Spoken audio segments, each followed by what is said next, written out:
Shalom Uvracha, mes chers amis, nous sommes dans notre Ségoula sur la Parnassa. Comme vous le savez ou vous avez déjà entendu, de lire le Perek Shira.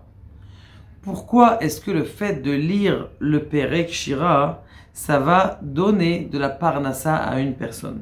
Le Rav Chaim Vital nous explique dans le Sefer Ta'ameh HaMitzvot l'explication de qu'est-ce que ça veut dire qu'un animal, le zarzir ou le chien, il vient et il dit une bracha, ou que la grenouille, elle dit Baruch Shem Kevod Malchuto Leolam Vaed. Qu'est-ce que ça veut dire? Depuis quand une grenouille, j'ai des poissons à la maison, je ne les ai jamais entendus un soir et chanter une chanson?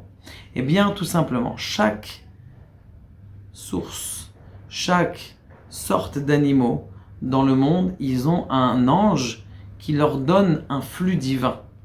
Ces anges-là, eux aussi reçoivent du flux divin. De qui reçoit le flux divin?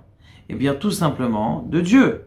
Maintenant, pour pouvoir que Dieu lui aussi leur donne, il faut qu'il ait un mérite d'en bas. D'où est-ce qu'il prend ça?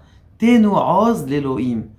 Nous, en étant qu'un homme, on peut donner la force à Dieu. Or, lorsque toi, tu vas donner de la force à Dieu, entre guillemets, de te faire du bien, pas de lui, tu lui donnes pas de la force, mais tu donnes de la force de te faire du bien, eh bien, il donne aux anges. Ces anges-là, ils ont la possibilité de nourrir leurs grenouilles, leurs oies, leurs hippopotames, leurs éléphants.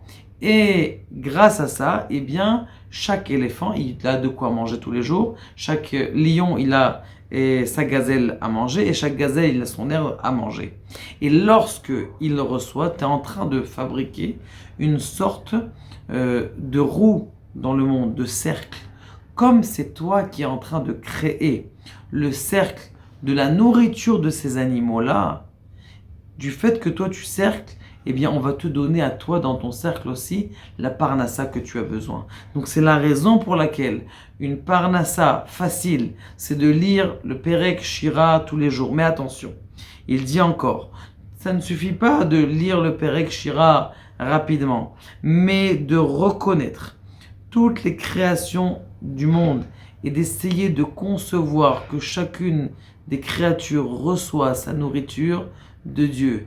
Et quand tu reçois et tu conçois que chaque créature reçoit sa nourriture de Dieu, même, entre parenthèses, les petits poux qu'on a sur la tête, ou le plus grand, comment on appelle ça, la plus grande baleine qu'il y a dans la mer, elle est nourrie par des petits planctons, eh bien ça, quand tu le ressens, eh bien tu vas voir que la parnassa, elle va être facile. Baruch Adonai Le'olam Amen.